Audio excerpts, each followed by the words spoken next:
wala junaha alaikum fima akhadhtum min ba'di alfaridha, hapana ubaya kwa kile mlichokichukua baada ya kuwa mahari ishajulikana kiasi gani, mkaja kuchukua vile vingine vile, mkaja asili nini. Aya hiyo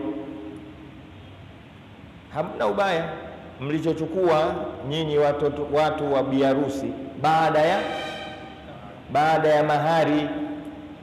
Koti la babu aliingia hapo, aliingia koti la babu,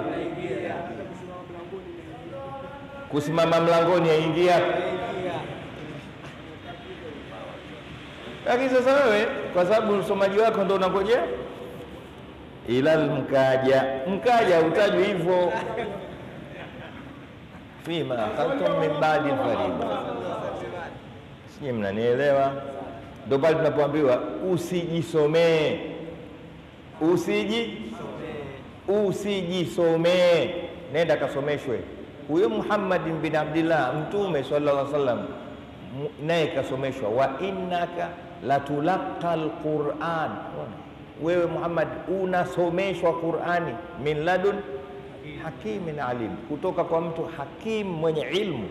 Na wewe nenda kwa mtu hakim al-alim akusomeshe. Nenda kakae akusomeshe. Yule Walid mimi sinamjua. Wewe bwana unamjua vipi?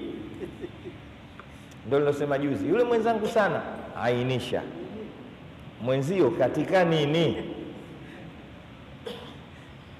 shati uainishe.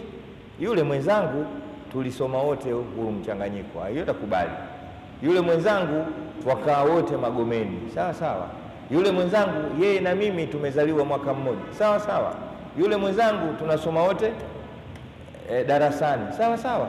Yule ni mwenzangu, tumeelewana sote, sisi ni wa Tanzania, sawa sawa. Yule ni mwenzangu, yeye Simba na mimi vile ubaya ubwela, sawa sawa. Yule mwenzangu mimi Yanga na yeye Mwananchi, hiyo hatupingi. Lakini sasa yule mwenzangu sana bila kuainisha, sisi tunakataa.